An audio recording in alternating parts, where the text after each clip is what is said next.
Q&A, karena setiap pertanyaan selalu ada jawaban. Dipandu oleh Yohana Margareta.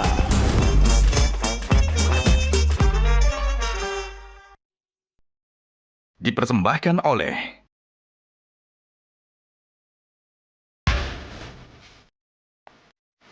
Panelis kita hari ini. Dari koruptor itu ada nggak yang you yakin sudah pasti bersalah tapi kau bela? Kasus ijazahnya Pak Jokowi lah. Kan yang menangani anaknya Prof Foto kan. Bagaimana kan Prof ada di kekuasaan. Setiap orang perlu dibela, saya setuju itu. Tapi dalam kasus Jessica Wongso kan juga Bapak memastikan. Hampir 80% nggak ada yang terima bahwa saya itu membela Jessica. Termasuk saya nggak bohong. Soal pendeta pun WA saya mengatakan, apa-apaan kamu bela orang seperti itu. Sudah berlangsung lama sekarang ini, penghentian penyelidikan banyak terjadi.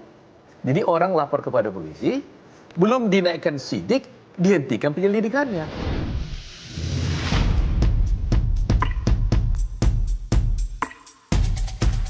Gajah Duduk dipilih karena keunggulan dalam berinovasi, sehingga melekat di hati masyarakat secara turun-temurun.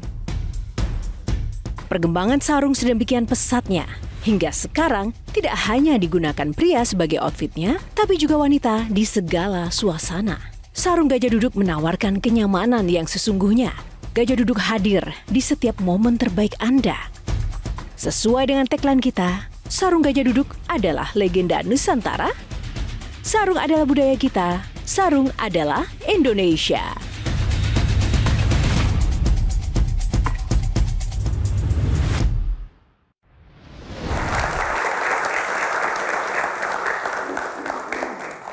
Halo pemirsa, apa kabar? Jumpa lagi bersama saya Yohana Margareta dalam program spesial Metro TV Q&A. Karena setiap pertanyaan selalu ada jawaban.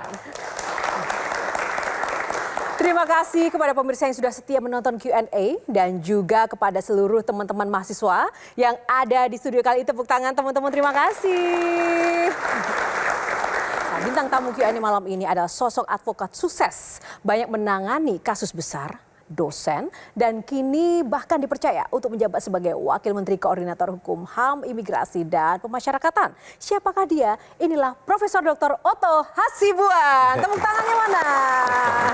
Salaman dulu Bang Otto, apa kabar? Baik, Sehat baik. Bang? Sehat, Yohana. Silahkan duduk. Enak jadi advokat atau wamen nih?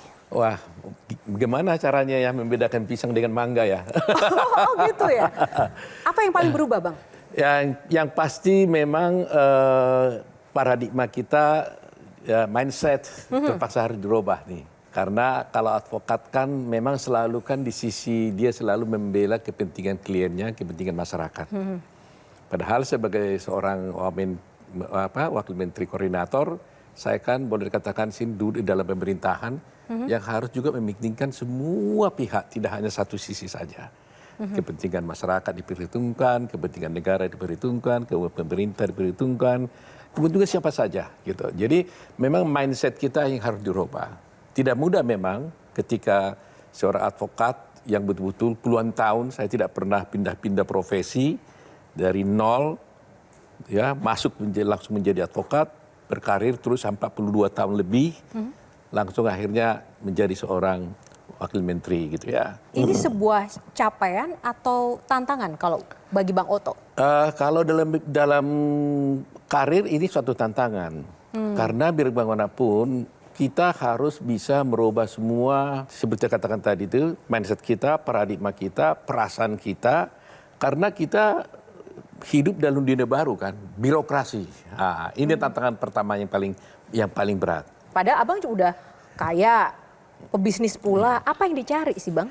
Pertama kali 1 bulan sampai hampir 1,5 bulan itu masih ada pikiran-pikiran, mau mundur nggak, mau maju nggak, mau mundur nggak. Jadi masih ada keraguan ya Bang? Waktu 1,5 bulan pertama. Terus? Kenapa? Karena ya itu tadi, saya katakan ya, pertama kali istri saya mengatakan jangan mau. Karena kamu usia juga capek kamu nanti. Dia pikiran dia hanya Ya, bagaimana? Ya, kesehatan. Anak saya yang perempuan sampai ribut 3 hari. Dia nggak mau juga saya jadi wakil menteri ini. Nah, tapi anak saya yang laki-laki dan menantu, mereka support. Dia bilang, kalau papa so far, biar manapun kan ada waktunya juga papa juga di lawyering juga, kan harus slow down dong katanya. Jadi mendingan slow down-nya di pemerintahan, jangan di advokat itu, mereka bilang. Nah, ketiga terakhir dia bilang, ya kapan lagi papa mau berbakti, masa uang melulu. Wow. Nah, terus dia langsung nyindir saya. Dulu selalu saya katakan bahwa mencari uang itu ibaratnya meminum air laut. Semakin diminum, semakin haus. Jadi nggak pernah berhenti gitu loh. Nah, ketika dia bilang itu, papa kan pernah pepatah seperti itu katanya. Jadi kapan dong katanya. Nah, akhirnya kita nego-nego sampai seminggu itu berbolak-balik. Kemudian akhirnya kita bicara sama istri, ya istri juga akhirnya ngalah, dia bilang ya udah. Apakah ini benar, Bang? Jabatan ini diberikan sebagai balas budi Pak Prabowo yang sudah membantu kemarin waktu di Pilpres. Saya kira mungkin ya yang hal itu saya kira ditanyakan kepada Pak Prabowo ya, tapi saya tidak merasakan itu. Karena di waktu kita pun mendukung Pak Prabowo bukan sekarang aja. Di 2019 dulu juga kita sudah memberikan dukungan pada dia dan kita nggak pernah minta apa-apa. Boleh ditanya, nggak pernah deal apa-apa, nggak pernah minta apa-apa. Dari dulu ya udah dukung aja terus begitu. Karena memang kita simpati, senang melihat figurnya Pak Prabowo. Sudah berjalan beberapa bulan, gimana rasanya, Bang? Ketika saya berjalan 1,5 bulan, saya kan punya kantor yang sudah saya rintis 42 tahun lebih. Terus terang aja waktu itu juga saya mikir, waduh sayang banget ini kantor. Gak ada yang meneruskan. Kebetulan saya punya anak, ada 2 orang sebenarnya yang jadi lawyer, tapi 1 perempuan dia nggak aktif. Hanya 1, ya Yakub Hasibuan kan. Nah, waktu itu dia pulang dari Amerika, setelah pulang dari Amerika sekolah, suddenly dia bilang pada saya, dia tidak akan mau jadi lawyer, dia mau berbisnis. Saya waktu itu sedikit agak kecewa, tapi saya bilang, ya oke, it's up to you, saya bilang, ya kan. Tapi ketika saya memutuskan menjadi Wamenko, 1 bulan kemudian setelah itu dia bilang, Pak, saya tahu kau mau berbakti di sana. Saya akan mau tampil jadi lawyer lagi, saya ambil kali kantor. Yakub Hasibuan. Iya, jadi akhirnya dia yang meneruskan kantor saya. Apalagi sekarang Bang Yakub ya, ini menjadi kuasa hukum kasus ijazah Pak Jokowi. Ya, itu betul. ada peran Bang Oto nggak di situ? Enggak, sama sekali karena dia sekarang kantor sudah diambil alih sama dia total. Saya nggak pernah ngurusin itu kantor lagi. Nggak berkonsultasi atau memberikan nasihat. Ini kan yang ditangani mantan presiden loh.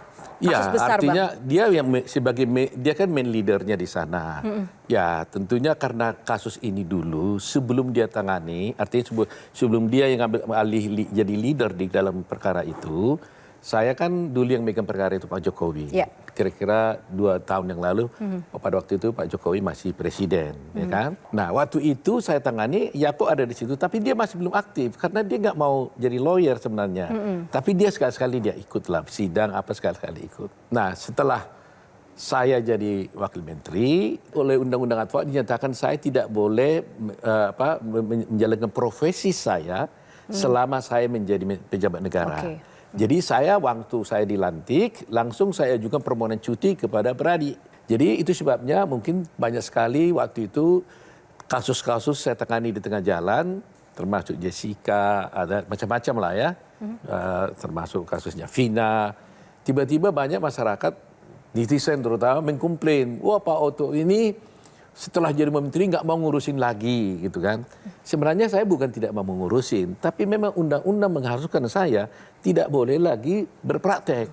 Ini semangatnya luar biasa ya Bang Oto, tapi nanti kita juga ingin lebih lagi menggali bagaimana sih seorang Oto Hasibuan dengan nama besarnya ini. Nah, saya punya sesuatu yang spesial karena saya saat ini tidak sendiri, Bang Oto. Ada rekan-rekan panelis luar biasa yang juga akan menjadi perpanjangan tangan masyarakat untuk menanyakan banyak hal, keresahan. Langsung saja kita undang Bang Hendri Satrio, Kak Olga Lydia, dan Bang Hotman Paris. Silakan langsung masuk, jangan lama-lama. Aduh. Suhu semua nih yang datang nih.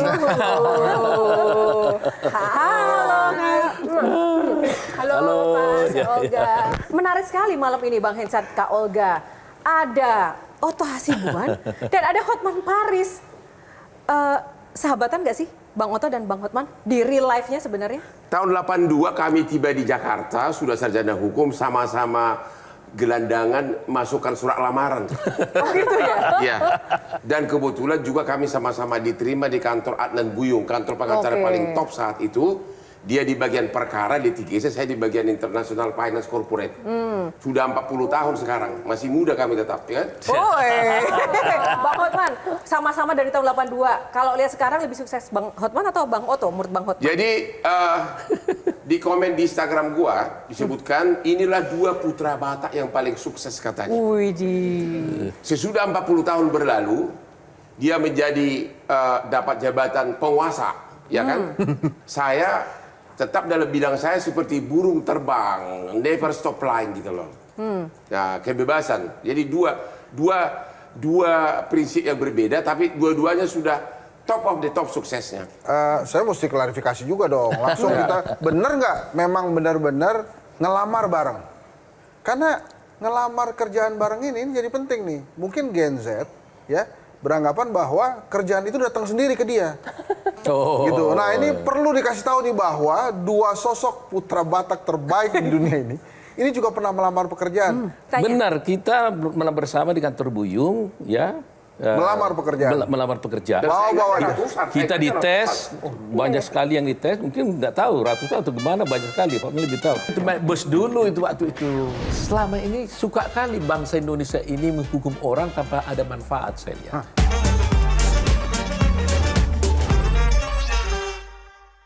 Dipersembahkan oleh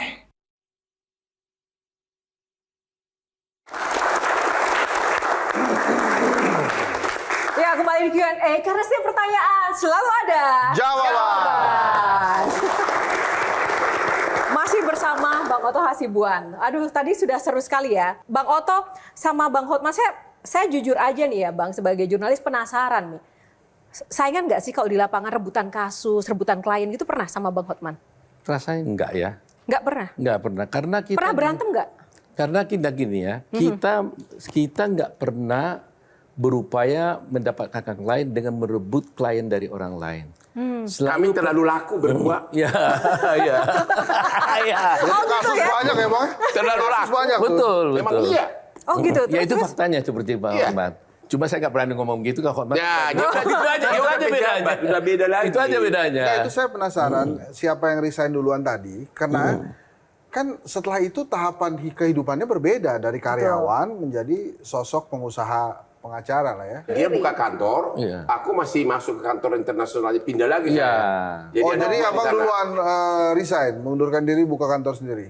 Ya, saya tahun 85, tahun 82 masuk, 85 akhir saya keluar, langsung buka kantor sendiri di sana. Iya. Nah, Hotman Masuk masih Makarim. Mono Makarim, ya kan dia menggeluti bidang internasional di kantornya di Subditmas kalau Ya, waktu itu ya. Agustus 83. 83. Cetak anak buah. Tahun cuma. Ya. Saya puluhan tahun jadi anak buah orang bule.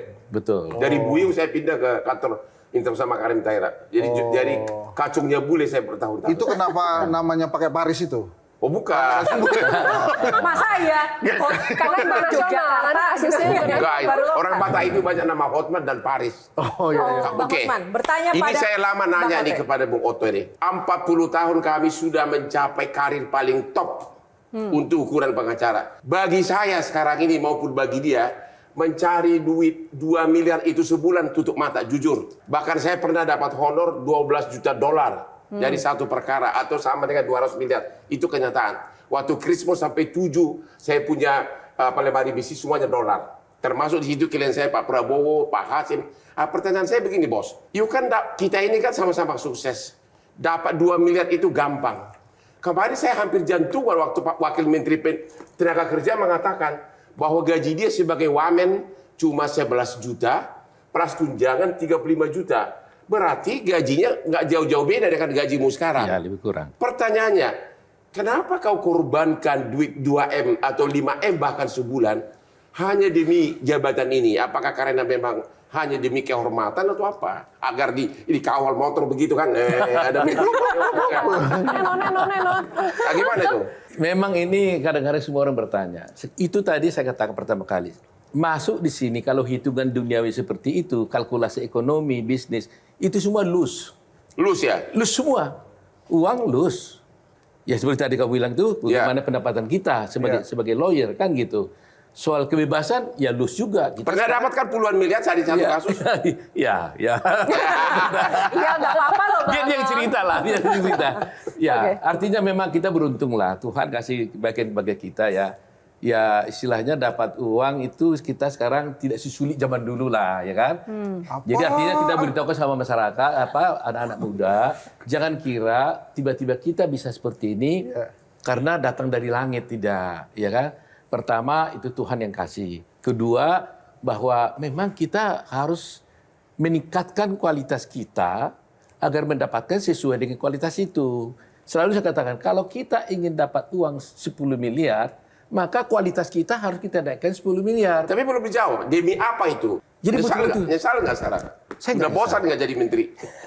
2 hari pertama, dua bulan pertama, saya sudah katakan, saya sudah hampir tulis surat pengunduran diri. Oh ya? Kenapa? Hampir mundur. Iya, benar. Karena susah menyesuaikannya itu. Nah, susah menyesuaikan paradigma pikiran kan? Saya pikir dunia ini dunia yang berbeda buat Iya. kita. Ya terus terang aja bagaimana kenikmatan kita di luar kan Hotma udah jalani. Bebas, apalagi saya Semuanya, berdansa. ya kan? Cara pikir. Yang cantik kayak gini. Dia mah nggak bisa. Foto aja takut sama cewek. Nah, itu yang menjadi soal. Tetapi akhirnya si sayang mengikat saya jarinya. Dia bilang, dulu saya larang kamu tetap mau maju. Karena walaupun kamu bilang alasan anak-anak dukung yang laki-laki. Sekarang kalau sudah you putuskan untuk negara dan bangsa, ya udah jalanin terus. Jangan sekali-sekali mundur. Saya agak penasaran nih, pada saat masuk jadi wamen dengan mengorbankan segitu banyak seperti yang disampaikan oleh Bang Hotman, apa mungkin ada rencana, oh kalau saya duduk di situ saya akan menggolkan apa gitu Pak? Atau korupsi gitulah. Ya enggak lah, maksudnya menggolkan sesuatu gitu kan, selama jadi pengacara sering mungkin mengeluh, waduh mestinya negara ini melakukan A, B, C, D, E. Kalau saya masuk kabinet, saya akan, apa Pak? Nggak ada pikiran yang konkret seperti menggolkan ini ya. Karena waktu saya ditawarkan kan jelas adalah wakil menteri koordinator. Ya. Jabatan wakil koordinator saya sudah tahu apa itu tugasnya. Ini kan pengambilan kebijakan-kebijakan. Ya. Kita tidak melaksanakan pekerjaan menteri secara teknis. Itu persoalannya. Tetapi waktu itu memang terinspirasi juga dari Pak Prabowo. Pak Prabowo udah tahu bagaimana hubungan kita dengan Pak Prabowo ya. Jadi memang Pak Prabowo ini saya melihat setiap kita bertemu waktu itu di zaman Mulyo 2009 di rumahnya dan sebagainya. 5 jam kita berbicara sama dia. Hampir 4,5 jam itu bicara soal rakyat terus. Setengah jam aja yang lain-lain. Selalu bicara uang rakyat kecil lah, bagaimana bangsa dan sebagainya. Jadi kita juga terinspirasi gitu loh. Jadi ketika dia menang, dia nawarin. Saya pikir boleh juga ini kita bantu ini Pak Prabowo ini gitu loh. Karena dia punya cita-cita yang luhur gitu loh. Berkali-kali dia bilang, semasa saya masih hidup, saya akan wakafkan diri saya ini kepada bangsa dan sebagainya. Sehingga saya merasa, loh dia aja sudah orang begitu kaya, orang konglomerat, sudah punya semua jenderal sebagainya, dia mau berbakti untuk negara. Bagaimana saya tidak gitu loh. Ya, tapi Pak gini kan di bawah Bapak itu ada Kementerian Hukum, Kementerian Hak Asasi Manusia, dan yang terakhir pemasyarakatan ya, lembaga pemasyarakatan. Dari 3 ini rencana perubahan apa yang sudah Bapak rencanakan gitu atau dalam proses melakukannya gitu? Memang posisi Wamenko dengan Menko kan berbeda. Posisinya juga dengan Menteri juga berbeda. Tapi walaupun saya sebagai Menko, kebetulan Menko saya ini kan Prof. Yusril. Dengan profesi yang juga tidak jauh berbeda dengan kita, walaupun beliau sudah lebih berpengalaman. Jadi itulah yang membuat juga beruntungan, karena paradigma kita tentang penanganan hukum kan sama gitu loh, nggak jauh beda. Nah, kalau katakan saya harus golkan ini sebagainya, ya tentu kita kan melihat sekarang nih, terutama yang sekarang kalau you tanya sekarang bagaimana yang sekarang ini, soal KUHAP nih paling utama sebenarnya. Walaupun ini tidak langsung ditangani Kementerian Koordinator, itu ditangani oleh DPR dan juga Menteri Hukum. Tapi dalam beberapa hari ini saya juga sudah ingin memberikan masukan-masukan tentang bagaimana perkembangan KUHAP kita ini. Karena saya pikir ya, suatu hukum material KUHP yang akan diundangkan di tahun depan, berlaku ya, sudah diundangkan tapi akan berlaku tahun depan. Tidak akan mungkin itu bisa berjalan dengan baik kalau tidak didukung dengan hukum acara yang baik. Nah, konkretnya secara spesifik yang mungkin bisa dipahami oleh masyarakat itu apa, Pak? Kita sekarang ingin mewarnai bukan keras, mewarnai dengan jelas KUHP itu perlindungan terhadap HAM, hak asasi manusia. Sektornya tentunya banyak, saksi umpamanya selama ini nggak jelas. Masa seorang saksi selama ini bisa kalau diperiksa oleh penegak hukum tidak boleh didampingi oleh advokat. Ini kan sudah melanggar HAM ini. Saksi sendiri masa dia yang berpotensi menjadi seorang tersangka tidak bisa didampingi oleh seorang penegak hukum. Sehingga dia akan merugikan dia. Nah, kaitannya juga yang saya lihat sekarang ini, selama ini kan ada umpamanya pra-peradilan umpamanya. Sekarang yang kita tahu di dalam KUHP yang lama bahwa pra-peradilan itu adalah untuk umpamanya penghentian penyidikan umpamanya. Ya, yang lain-lain masih banyak, tapi kaitannya dengan ini. Sudah berlangsung lama sekarang ini, penghentian penyelidikan banyak terjadi. Jadi orang lapor kepada polisi, belum dinaikkan sidik, dihentikan penyelidikannya. Nah, ini tidak ada dalam KUHP. Nggak bisa diajukan gugatan pra-peradilan ini. Ya kan? Sehingga banyak masyarakat yang merasa mengadukan kepada pihak polisi, penyidik, dihentikan penyelidikan tanpa dia bisa berbuat apa-apa dengan hal itu. Nah, sekarang kita perjuangkan, kita harapkan di KUHP ini kalau boleh, itu nanti disahkan supaya dalam penyelidikan yang dihentikan pun kita bisa mengajukan pra-peradilan. Nah, satu lagi yang paling utama itu restoratif justice ya. Restoratif justice. Karena selama ini suka kali bangsa Indonesia ini menghukum orang tanpa ada manfaat. Jadi maksudnya nangani perkara harus bawa oleh-oleh gitu ya?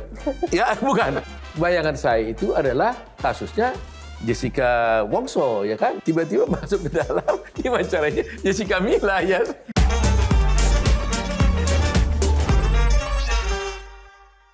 Dipersembahkan oleh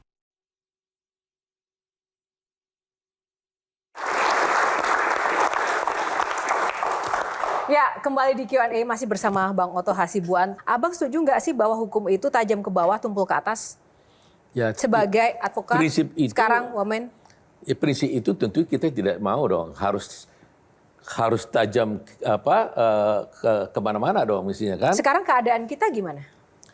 Ya, kalau saya melihat sih sebenarnya ini banyak perubahan mestinya saya lihat. Ya, kalau saya lihat dari pertemuan-pertemuan kita dengan pihak-pihak penegak hukum lain, niat mereka sudah banyak sekali untuk berubah. Tinggal sekarang ini menurut saya yang menjadi soal adalah legal culture-nya kita. Budaya hukum kita ini yang sulit berubah. Ya. Konkretnya budaya hukumnya seperti apa, Bang? Ya, kalau bicara konkret dengan pendek saya katakan bahwa kita sudah terbiasa punya praktek-praktek mulai dari kecil pun, umpama saya katakannya, kalau saya dulu mau pergi ke tempat om saya, ke tempat om gitu ya, tulang saya kalau orang Batak, ibu saya itu selalu bilang kalau kamu ke sana selalu bawa oleh-oleh ke sana, ya kan? Jadi maksudnya nangani perkara harus bawa oleh-oleh gitu ya? Ya bukan, ini budaya dasarnya. Ya itu terpengaruh lah. Iya, budaya dasarnya. Ya. Nah, kemudian yang menerima oleh-oleh kan biasanya kan selalu bagus kan, tapi lama-lama juga yang menerima oleh-oleh juga di dalam praktek bernegara sekarang. Jadi kalau umpamanya kita ada urusan di kementerian selama ini, walaupun nggak diminta oleh petugasnya, ada culture yang seperti itu. Saya datang dibantu, kita kasih sesuatu, diterima. Lama-lama orang ini juga kalau ada orang datang minta tolong nggak dikasih, jadi nuntut juga. Nah ini legal culture yang paling dasar. Berarti misalnya benar dong Bang, ada anggapan bahwa orang yang nggak punya uang nggak mungkin dapat keadilan atau kecil kemungkinan mendapat keadilan. Kalau soal bahwa yang tidak punya uang kecil mendapat keadilan itu pesas. Saya kira di mana-mana di dunia ini seperti itu. Untuk melindungi rakyat kecil, no viral, no justice itu harus terus ditingkatkan. No viral, no justice itu salah satu faktor. Bohong kalau nggak ada. Kita juga di kementerian kalau ada viral kita langsung menangani. Itu bohong nggak ada. Tetapi tidak itu satu-satunya untuk bisa menangani suatu persoalan. Kalau viral kan menguntungkan juga kan buat pengacara, misalnya kasus kopi sianida tadi kan abang juga pro bono. Jadi ngetop gitu. Padahal ya jadi ngetop pro bono. Padahal pada kasus itu ya yang ditunjuk bersalah kalau saya tidak salah juga not difficult people gitu, bukan orang susah gitu ya. Jadi kenapa kemudian sampai ada keputusan pro bono padahal bukan orang susah? Apakah demi viral? Dia bukan orang susah tapi bukan juga orang mampu. Dia orang biasa-biasa saja.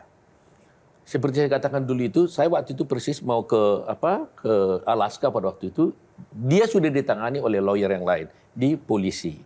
Satu saat di tengah jalan ketika dia mau dibawa ke pengadilan, datang orang pada saya, seorang lawyer, membisikkan pada saya, katakan bahwa Bang Otto ada kasus-kasus begini-begini. Tapi dia tidak mungkin bisa bayar seperti rate-nya abang nih katanya. Saya bilang ada apa waktu itu. Jadi datanglah. Setelah saya bertemu saya lihat, kalaupun saya charge ini umpamanya Rp10, umpamanya pikiran saya ukuran 10% daripada fee saya pun, ini nggak berarti apa-apa buat saya. Padahal penderitaan dia sudah sangat luar biasa. Kedua, waktu itu memang saya bikin janji sama dia. Saya katakan, saya akan tangani kamu, tidak usah bayar apa-apa Rp1 pun kepada saya. Dengan catatan, kalau di perjalanan nanti saya temukan bahwa berdasarkan keyakinan saya dengan cepat, baik karena saya selidiki sendiri maupun karena pemahaman saya bahwa kamu sesungguhnya bersalah, saya akan mundur. Kasus ijazahnya Pak Jokowi lah. Kan yang menangani anaknya Prof Foto kan? Iya, iya. Itu bagaimana kan? Prof ada di kekuasaan, ini yang menangani anaknya, itu tidak ada konflik of interest atau gara-gara ini yang penting viral nih, anak saya bisa viral nih kalau pegang ini. Itu gimana perasaannya? Saya kira nggak ada konflik ya, karena kita udah terbiasa begitu ya. Tahun 2023 waktu, kalau saya tidak salah, Pak Jokowi kan masih presiden. Ya. Saya diminta menjadi pengacaranya Pak Jokowi bersama tim yang lain, termasuk Yakub juga di dalamnya. Ya. Saya tangani sampai akhirnya saya diangkat menjadi pejabat, ya. Nah, tentunya setelah itu saya berpikir ada muncul lagi kasus. Dulu kan kasus ini kan sebenarnya kan sudah selesai, kan? Kita digugat di pengadilan selalu kan selesai gitu. Ya. Gak ada hasil dari gugatan mereka, berhasillah kita lawan kan gitu. Nah, akhir-akhir ini kan muncul. Nah, waktu itu ya kita bilang kepada Pak Jokowi silahkan pilih. Iya. Saya pilih, teruskan aja. Oh, jadi itu pilihan Pak Jokowi, bukan tawaran dari Abang? Nggak bisa dong, kita nggak boleh menawarkan diri kan. Oke. Kita harus buka box dulu, karena ini adalah syarat utama untuk di Q&A, Bang. Kita pilih box nomor berapa, ada di belakang saya, 9 box. Kita tampilkan dulu, teman-teman. Oke, box gajah duduk, nih. Ada nomor 1 sampai dengan 9, di dalamnya ada pertanyaan. Silakan Bang, pilih box nomor berapa? Nomor 2. Nomor 2, kita buka box nomor 2. Panggung keadilan. Oke, semangat dulu dong, semangatnya mana? Nah, pertanyaan box nomor 2 ini Bang Otto. Di balik panggung keadilan tema kita, pengalaman yang tak terlupakan dan paling membuat seorang Otto Hasibuan tercengang itu adalah saat kasus apa? Jessica itu betul-betul memang satu kasus yang mencengangkan saya. Iya. Walaupun ada satu kasus yang sebelumnya juga hampir sama sebelum dengan itu, tapi tidak dipublish karena belum ada pada waktu itu live TV. Itu Johnny Sembiring. Ya, Johnny Sembiring itu adalah seorang gangster besar waktu itu dikenal. Dia dituntut karena dituduh membunuh Letkol Stephen Adam. Jadi militer pada waktu itu. Tapi kasus Jessica itu betul-betul saya mencengangkan karena ya biar bagaimanapun saya harus mengatakan sampai sekarang harus berani saya mengatakan bahwa saya tidak yakini dia bersalah. Tapi dia dihukum. Oke. Dan itu saya anggap sebagai hutang profesi. Hutang profesi. Hutang profesi itu. Box kedua, nomor berapa pilihannya Bang? Nomor 7 lah. Oke, nomor 7 ya. Kita buka box nomor 7. Salah sangka. Nah, pertanyaannya Bang Oto, setelah Jessica Wongso tadi yang disebutkan, yang paling berkesan kasusnya, akhirnya punya mantu Jessica Mila. Nah, hidup Abang penuh dengan yang bernama Jessica ya. Nah, pernah ada kejadian lucu kah di mana ada kami dapati wartawan mau bahas tentang Jessica, Abang kira mau bahas kasus Jessica Wongso, ternyata malah bahasnya Jessica Mila. Nah, itu gimana ceritanya, Bang? Iya. Waktu itu saya diundang suatu wawancara media televisi, saya nggak sebut lah ya. Bayangan saya itu adalah kasusnya Jessica Wongso, ya kan? Karena itu yang viral waktu itu. Tiba-tiba masuk ke dalam wawancaranya Jessica Mila ya. Ya saya kan bingung juga kan gitu. Kenapa bisa terjadi begitu? Kenapa? Saya juga nggak bisa. Ditanya apa memangnya Bang waktu itu? Nah, dia akhirnya biasalah karena namanya ya televisi kan paling bisa tanya semua bagaimana hubungannya dengan mantu Jessica Mila gitu ya. Saya ditanyai bagaimana perkenalan dengan Yakob, ya saya bilang saya nggak tahu. Yakob yang harus ditanya gitu kan. Apakah baik hubungannya dengan Mila dan sebagainya itu. Itu memang satu hal yang lucu itu. Ini menarik Bang Hotman, kan teman lama juga ya, tahu seluk-beluk dan keluarga juga Bang Oto juga tahu. Ada nggak sih hal yang tidak diketahui publik yang Bang Hotman tahu tentang sosok profil Oto Hasibuan? Pusing gua. Kenapa? Dia pejabat, gua nggak bisa ngomong. Itu masalahnya. Ya kita waktu awal-awal saling tahu lah tahun 82. Ke daerah mana kita pergi aku tahu, tapi nggak boleh ngomong. Ada satu hal, saya pernah kasus heboh banget. Di mana seorang artis terkenal. Mulanya biasa saja. Tahu kan? Laporin saya ke polisi. Ya. Waktu itu ada drama perasaan lah waktu itu ya. Saya lagi merenung karena tiap hari di media di mana-mana, bahkan istri saya notaris dikerubunin oleh wartawan. Di tengah malam, menjelang jam 10 malam, kan rumah saya sama dia dekat. Tiba-tiba saya lihat ada cowok pakai jas datang. Ting, ting, ting. Hah? Ini ngapain nih orang datang? Tahu-tahu datang, Oto ke rumah saya. Saya lagi duduk di depan. Hanya membisikkan.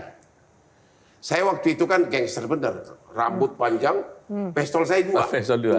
Satu di sini, satu di sini.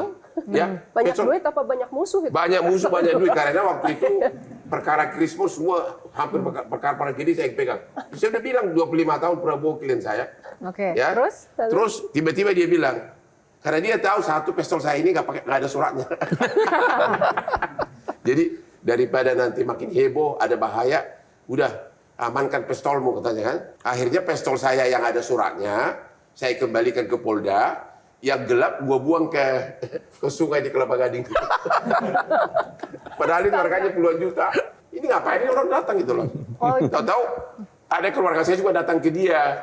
Bujuk dulu Hotman itu agar jangan sampai ada masalah baru lagi. Gitu. Dari koruptor itu ada nggak yang you yakin sudah pasti bersalah tapi kau bela gitu nanya. Nah, ya kan ada Bang Hotman, makanya harus ditambahkan.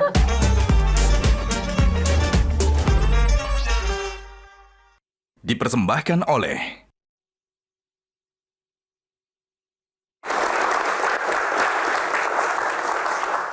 Ya, kembali di Q&A masih bersama Bang Oto Hasibuan. Bang Oto, pertanyaan mendasar nih. Kenapa mau membela koruptor, Bang? Nah, ini saya suka nih pertanyaan ini. Karena ini kadang-kadang ini kalau nggak dijelaskan pada masyarakat bisa... Atau lebih ditambah lagi, dari koruptor itu ada nggak yang you yakin sudah pasti bersalah tapi kau bela gitu nanya. Nah, ya kan ada Bang Hotman, makanya harus ditambahkan. Terus sudah yakin bersalah gitu loh. Kita sebenarnya tidak bisa mengatakan kita membela seorang koruptor.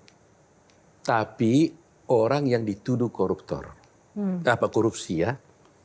Jadi belum koruptor dia. Kalau kita sudah bilang saya bela koruptor, berarti dia sudah jadi pelaku korupsi dong, udah bersalah dong. Jadi kan kita selalu harus punya prinsip presumption of innocence, praduga tidak bersalah. Itu satu. Apakah seorang penjahat yang dituduh penjahat itu bisa dibela? Bisa. Dan itu tugas pengacara. Apakah seorang dituduh pembunuh itu bisa dibela? Bisa. Apakah seorang yang melakukan korupsi itu bisa dibela? Bisa. Kenapa? Karena profesi advokat itu sesungguhnya tidak bertugas untuk membebaskan orang yang bersalah. Ya kan? Dia adalah bertujuan untuk menegakkan hukum dan kebenaran. Sehingga kalau umpamanya dia bersalah, tentunya kita bertugas agar dia dihukum sesuai dengan perbuatan yang dia lakukan. Jadi yang jadi persoalan adalah Bukannya kenapa kita dilarang membela seorang koruptor yang dituduh korupsi, tetapi bagaimana caranya kita membela seseorang yang dituduh korupsi. Contoh umpamanya, ada seorang petugas agama, saya nggak bilang pendeta atau kiai dan sebagainya, rohaniawan yang kita percayai, ya kan? Masyarakat pasti bilang akan berpro dong kepada dia kan? Tetapi kalau seorang lawyer melakukan pembelaan terhadap orang itu dengan cara-cara yang tidak baik, maka tetap juga lawyer itu adalah salah. Tapi ada yang menggelitik, pernah nggak benaran? Gitu loh. Pernah nggak benar itu loh? Pernah nggak, Bang? Yang harus jauh Hotman itu. Oh, tahan dulu, panelis. Sebelum kita ke panelis, buka box satu lagi, Bang. Nomor berapa? Nomor 5. Nomor 5, kita buka box nomor 5. Oke, lifestyle. Kalau lihat pengacara sukses, kalau contohnya di sini adalah Bang Otto dan Bang Hotman, selalu image-nya adalah bergelimang harta, kaya raya, karena itu juga dipertontonkan di media sosial. Lawyer itu kan kadang-kadang banyak punya strategi kan. Oke. Ada strategi marketing, bisnis dan sebagainya. Dan itu akan menyesuaikan dirinya masing-masing. Sesuai perkembangan zaman. Saya kalau meniru Pak Hotman caranya, saya pasti nggak bisa. Karena itu bukan kemampuan saya, bukan bidang saya. Jadi jangan coba-coba kita mencoba kalau karena si Anu begini, kita ikut-ikutan seperti itu. Tidak bisa. Itu sudah punya talent masing-masing dan kemampuan masing-masing. Pertanyaan kedua, Bang. Sudah sukses dan kaya dong. Tapi kok nggak dikelilingi perempuan seperti Bang Hotman sih? Saya dikelilingi perempuan loh. Oke. Siapa Maksudnya aja? yang dansa-dansa gitu. Ada 3 putri saya, perempuan Oh, ibu juga. Khadijah Ada istri ditanya, saya yang jadi ditanya. 4. Itu Sekarang tadi ada ya. mantu lagi. Beda lifestyle, beda stylenya dan Iya. harus sama ya. Emang nggak suka wanita cantik? Siapa yang tidak suka yang cantik-cantik? Semua orang suka yang cantik-cantik. Akhirnya ngaku juga. Ya kan? Kalau istri saya tanya, kok lihat-lihat itu? Saya bilang, Mam, saya bilang, ini mata kalau nggak lihat cantik kan salah dong, saya bilang. Ya kan? Masa cantik nggak boleh dilihat, yang jelek-jelek yang dilihat, ya saya bercandain begitu aja gitu loh. Sejauh mana exposure menangani kasus-kasus public figure, artis atau pejabat itu mendongkrak pamor dan karir Bang Otto sebagai advokat Untuk kemarin? pansos gitu loh. Apakah itu penting? Begini, saya selalu ajarkan juga sama orang. Kalau kita menangani suatu kasus besar, itu hati-hati. 2 kemungkinan yang terjadi di sana. Kalau kita bodoh, kelihatan bodoh kita di panggung itu. Tapi kalau kita pintar, akan kelihatan pintar kita. Jadi tidak berarti kalau kita menangani satu kasus upaya artis atau yang kasus-kasus besar itu langsung berpengaruh positif. Tidak. Tapi ketika kita menangani kasus tinggi besar begitu, tapi kelihatannya kita tidak piawi, tidak mantap gitu, klien akan bilang juga enggak benar juga ini orang. Saya tanya, Jadi silakan. bisa negatif gitu loh. Aku mau nanya, tadi sempat mengatakan bahwa setiap orang perlu dibela. Saya setuju itu. Tapi dalam kasus Jessica Wongso kan juga Bapak memastikan bahwa yakin dia tidak bersalah baru dibela gitu. Dalam menangani kasus-kasus itu pernah nggak sih? Kan ada mungkin ribuan kasus yang sudah ditangani gitu. Ada yang Bapak sesali nggak? Ternyata, aduh, harusnya saya tidak mewakili dia, but because I'm so good, jadi dia lepas, misalnya begitu. Kalau sampai sekarang saya belum temukan itu. Belum. Ya, tetapi yang betul-betul mau mengaku tidak bersalah, tapi kita tahu dia bersalah, kita sering tangani. Jadi saya tahu sebenarnya ini orang bersalah. Ya. Berkali-kali kita katakan sama dia, kamu harus jujur gitu. Tapi percayalah, seorang yang dijadikan terdakwa, kita suruh dia jujur, tidak mungkin 100% dia jujur. Walaupun kita bilang, kalau kamu tidak jujur, saya nggak bisa bela kamu. Karena bagaimana saya membela kamu kalau kau sembunyikan semua kekurangan-kekuranganmu itu. Tapi ada nggak pas bersalah tapi bebas murni gitu? Bersalah, bebas murni. Ya, karena kan because Bapak hebat sekali membelanya gitu. Umumnya tidak ya. Karena kalau memang dia tidak bersalah, umumnya tetap dihukum. Seperti waktu kasusnya Jessica, itu hampir 80% nggak ada yang terima bahwa saya itu membela Jessica itu.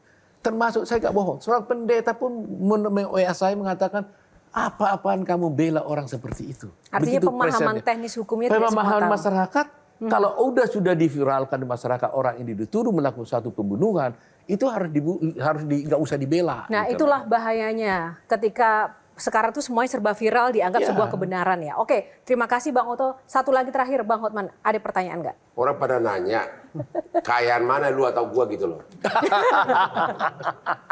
Ini usil nih yang dua ini. Yang jauh harus entry nih. Jujur, Bang Oto.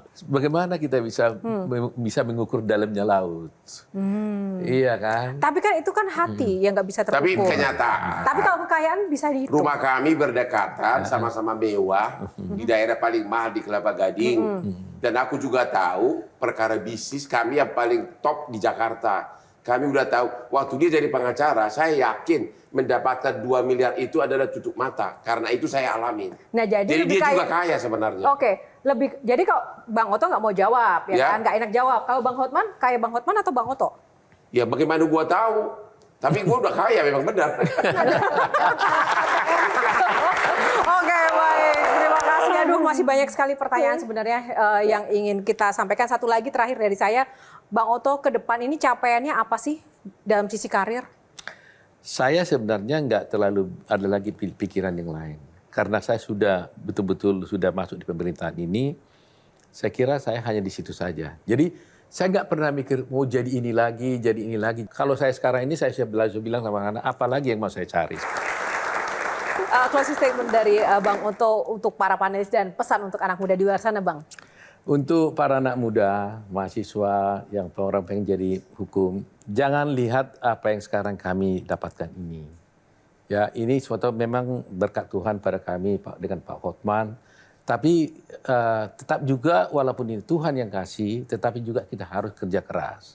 Saya udah selalu stated itu berkali-kali tentang Hotman. Karena saya saksi hidupnya bahwa dia jam 3 pagi udah bangun, berenang dan bekerja. Jam 6 pagi sudah di kantor. Maksud saya bahwa hendaknya lah Anda sungguh-sungguh mau belajar untuk bisa menjadi seorang sukses. Jangan langsung lompat pikir seperti ini. Khawatir kalau kalian pikir sukses ini adalah karena memang begitu saja, saya khawatir Anda salah jalan gitu loh. Menghalalkan segala cara untuk mendapatkan itu. Padahal semuanya harus dirintis dari bawah. Nah, Semuanya harus dirintis dari bawah. Sedikit aja, Bang. Berarti Abang nggak setuju ya kalau ada sesuatu yang instan, jabatan, posisi? Bisa saja ada orang tiba-tiba dapat instan, tapi harus dia belajar untuk cepat-cepat menyadari jangan sampai dia rapuh gitu loh. Ya, setuju nggak tentang ada ordal dalam suatu posisi, jabatan, pemerintahan misalnya? Ya, tidak bisa dihilangkan hal itu, tidak bisa dipungkiri. Tapi kalau ada orang seperti itu, harus cepat dia berbenah diri. Harus cepat berbenah diri, menunjukkan dirinya bahwa dia harus juga mematangkan dirinya. Karena pengalaman itu susah diraih dengan suatu pelajaran di sekolah kan gitu. Jadi pengalaman bagaimana kita orientasikan dalam suatu saat tertentu. Jadi harus dibina. Kalau kita tidak pernah berkata cukup, maka kita tidak akan mungkin bahagia. Tidak pernah bahagia. Selama kita tidak pernah berkata cukup, kebahagiaan tidak akan datang pada kita. Wow. Bang Oto Hasibuan, terima kasih untuk waktunya berbincang bersama Q&A malam ini. Terima kasih untuk Bang Hotman, Kak Olga, Bang Hendri. Tepuk tangan untuk para bintang tamu yang luar biasa, teman-teman mahasiswa. Dan pemirsa, terima kasih juga atas kesetiaan Anda. Tuntas sudah perjumpaan kita dalam Q&A kali ini. Semoga memberikan inspirasi dan juga menambah pengetahuan baru bagi Anda yang menonton Q&A. Dan jangan lupa pemirsa, saya juga mengucapkan terima kasih untuk Sarung Gajah Duduk yang sudah menyediakan kostum yang saya kenakan pada hari ini. Sarung Gajah Duduk legenda Nusantara yang ada tulisan Arabnya. Atas nama kru yang bertugas, saya Yohana Margarita undur diri. Terima kasih atas kebersamaan Anda. Sampai jumpa di Q&A episode selanjutnya. Bye! Terima kasih, Bang.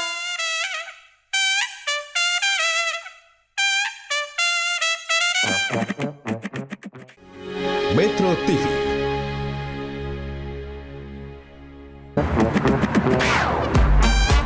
Q&A, karena setiap pertanyaan selalu ada jawaban. Dipandu oleh Yohana Margareta.